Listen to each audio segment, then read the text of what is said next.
lo primero que le recomendamos a todos es prudencia.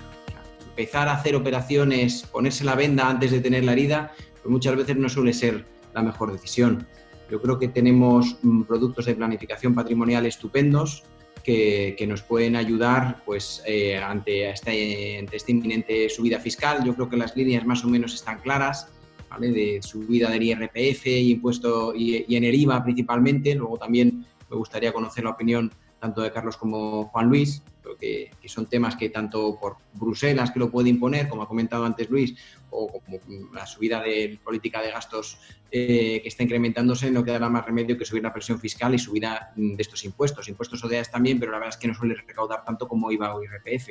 Y tenemos productos financieros estupendos como pueden ser los fondos de inversión, los planes de pensiones, los seguros de vida, que por mucho que vuelvan a poner impuesto de patrimonio, pues por ejemplo los planes de pensiones pues no pagan impuesto de patrimonio ni pagan impuestos sobre sucesiones y donaciones. O sea que hay mucha planificación patrimonial que hacer ante este inminente cambio fiscal. La fiscalidad en sí mismo no es un objetivo exclusivamente de cómo ahorro, no ahorros impuestos, etcétera. Más de hecho, cuando se toman las decisiones exclusivamente con un objetivo puramente fiscal, normalmente salen consecuencias, ¿no? Ya no solo de perspectiva fiscal, sino otro tipo de consecuencias, o puede ser desde el punto de vista incluso familiar, ¿no? Y por tanto, en mi opinión, tomar decisiones exclusivamente de la perspectiva fiscal suele ser más consejera.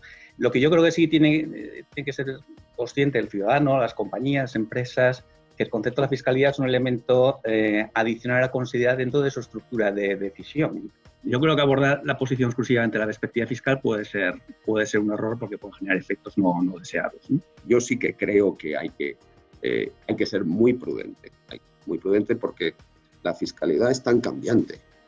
Lo que creemos que va a pasar muchas veces nunca pasa y pasa aquello que no va a pasar. Yo ahora mismo, a lo mejor hace, ¿qué te diré?, 1 mes y medio, 2 meses te hubiera dicho, joder, es muy probable que la modificación fiscal que vaya a haber se parezca a las normas que no llegaron a salir promovidas por el anterior gobierno del presidente Sánchez, ¿no?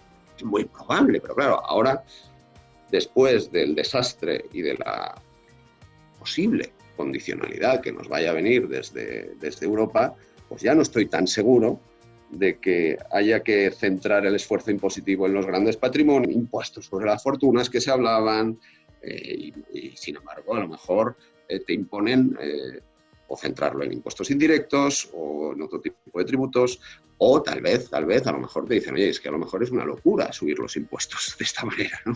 A lo mejor hay que hacer otra cosa, ¿no?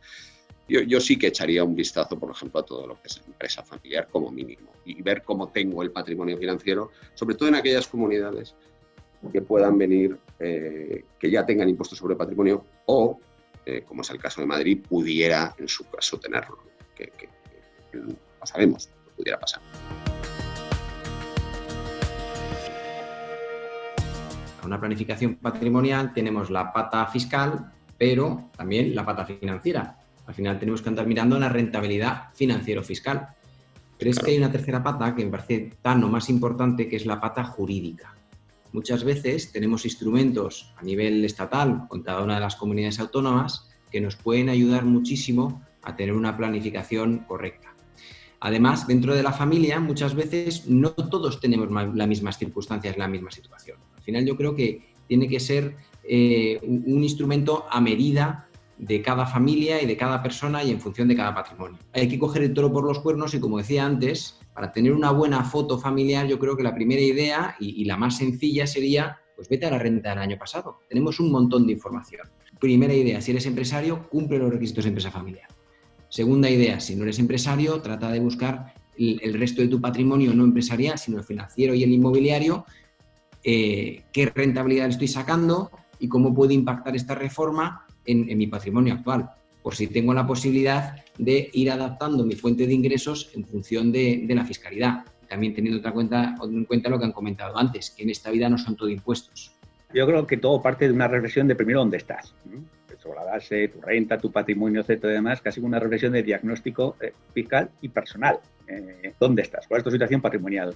¿De qué se compone? ¿Tienes productos financieros o no? ¿Inmuebles? ¿Actividad empresarial o no? Y a partir de ahí otra segunda pregunta que parece que es muy simple es ¿dónde quieres ir? Y hacia dónde va a ir ese empresario, esa persona que tiene esa composición de patrimonio. Ya hay reflexiones desde el punto de vista sucesorio, de cara a sus descendientes, de cara al papel del tema de cónyuges, etcétera, además, ¿no? Y ahí es cuando abre el abanico desde el punto de vista de potenciales recomendaciones. Bueno, empezar esa reflexión al revés, como puede ser cómo me ahorro impuestos, etcétera, además, pues puede generar ese efecto, entre comillas, pernicioso, ¿no? El primer paso que hay que dar, en mi opinión aquí, es efectivamente que la familia, la persona, tenga un diagnóstico y es, oye, ¿qué quiero hacer? ¿Qué quiero hacer con este patrimonio desde un punto de vista filosófico familiar? Dos, ¿qué patrimonio tengo y de dónde estoy obteniendo la fuente de renta? Esto es lo primero que tienes que hacer. Y lo segundo que tienes que hacer es rodearte de asesores, de expertos, sobre todo, porque te van a ayudar en la reflexión más difícil, que creo que es la primera, es ¿qué quiero hacer?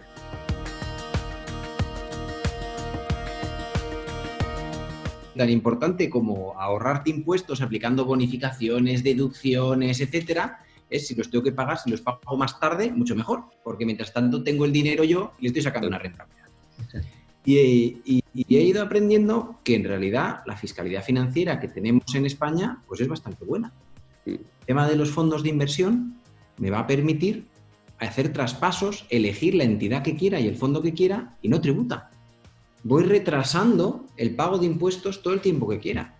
Pero si a esto le añado otra serie de ventajas, como puede ser que puedo llegarme a ahorrar hasta, si ponen el impuesto de patrimonio, hasta el 80% del impuesto de patrimonio, porque hay un límite conjunto entre renta y patrimonio, pues la verdad es que ese diferimiento se convierte también en un ahorro fiscal.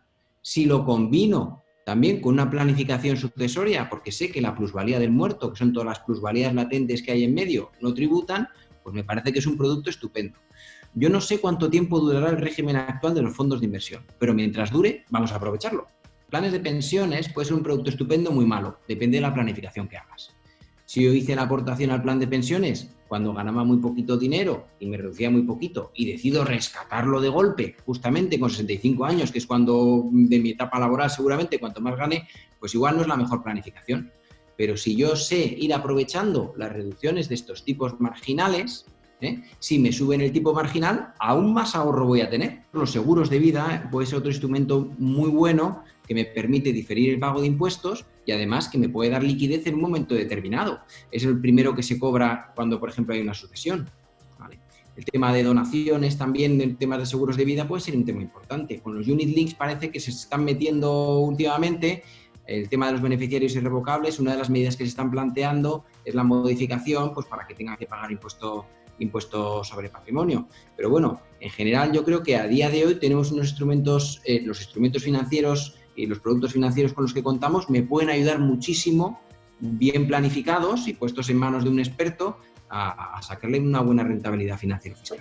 El papel de los asesores financieros es fundamental. No es un tema solo elegir un producto financiero porque como consecuencia de esto me ahorro de impuestos, pero es que igual estoy cambiando mi exposición al riesgo, ¿no? Diferir el impuesto suele ser bueno en términos generales, porque resulta que pudiera no ser el caso, pero en términos generales diferir el impuesto es bueno. El patrimonio financiero, si estamos hablando del IRPF, pues Juan ha puesto unos casos paradigmáticos y efectivamente el patrimonio financiero en España ahora mismo no está especialmente maltratado.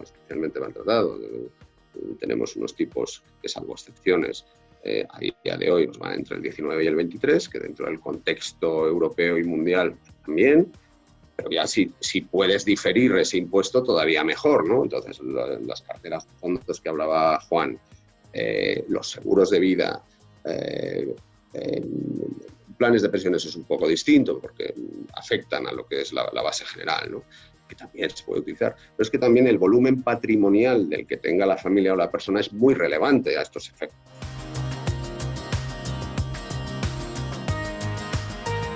En IRPF creo que está claro que la subida, pues más o menos lo que estábamos comentando antes, que seguramente será pues, lo que iba en el programa del Partido Socialista y lo que se estaban planteando para la ley de presupuestos de estos años, ¿vale? Esa creo que está clara. Y la otra creo que va a ser IVA. ¿Por qué? A efectos prácticos, porque son los que más recaudan. Recaudan muchísimo más que el impuesto de patrimonio y recaudan muchísimo más que el impuesto sobre sociedades. En la anterior crisis se vio que las medidas que adoptaron con el impuesto sobre sociedades no supuso un incremento de la recaudación. ¿Por qué? Porque las empresas tenían tantas pérdidas pendientes de compensar y aun limitando la compensación, que no aumentaron la recaudación. Y luego lo que siempre está encima de la mesa, que no sé si acabará sucediendo, es la reforma a la financiación autonómica para tratar de exigir a todas las comunidades autónomas un tipo mínimo común. Ya no sé si el impuesto de patrimonio, el impuesto a las grandes fortunas, parece que se está olvidando, pero bueno, el impuesto de patrimonio en Europa no existe. Y de hecho, quien volvió a poner el impuesto de patrimonio, por ejemplo, como Francia, lo volvió a quitar. Yo creo que pueden ser más otro tipo de medidas, sucesiones, donaciones, impuestos medioambientales, impuestos especiales, ¿vale? Que serán los tres grandes grupos por donde irán los tiros para incrementar la recaudación. Todo el mundo tiene que tener en su órbita ese potencial escenario futuro de elevación de costes, porque evidentemente las balanzas fiscales están como están, las estructuras de deuda están como están. Yo simplemente daría el tema de la reflexión, que en ese contexto y sobre todo en ese tema de impuestos, la parte trascendente ya no solo cómo elevan el tema de los marginales, sino los impactos efectivos que tienen en recaudación, porque el marginal puedes elevarlo de forma significativa, pero en un entorno de crisis económica, en caso de destrucción de tejido empresarial y de empleo, pues al final los efectos recaudatorios nunca se cumplen. Hay un elemento de incertidumbre, es decir, oye, vamos a recibir dinero, ¿bajo qué condiciones? Y es que a lo mejor hay alguien de los que condicionan que está muy de acuerdo con la curva de Laffer, ¿no? Y dice, oye, un momento, a ver si la idea esta de subir demasiado es contraproducente, ¿no?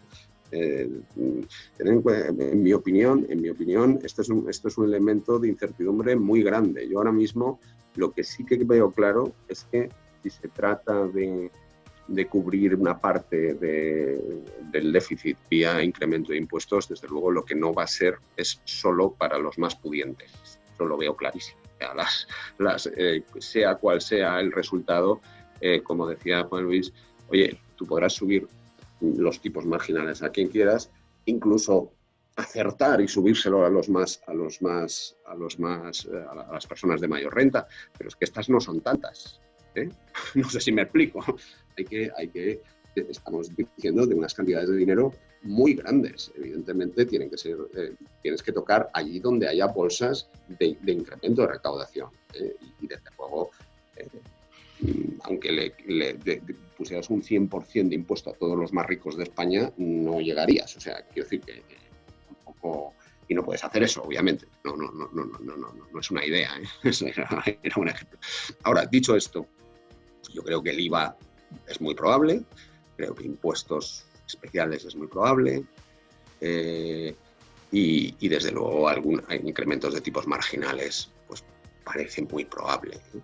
La armonización fiscal entre comunidades, yo esa la veo más difícil, no por falta de voluntad, sino por la dificultad inherente a una negociación entre comunidades que no es fácil para saber si nos ponemos una mascarilla o no. El lío que se está montando es monumental, ya no digo para saber el dinero que me viene o que se me va, eso todavía es peor, ¿no? Entonces yo no lo veo tan fácil políticamente, técnicamente podría hacerse, pero políticamente no lo veo tan fácil.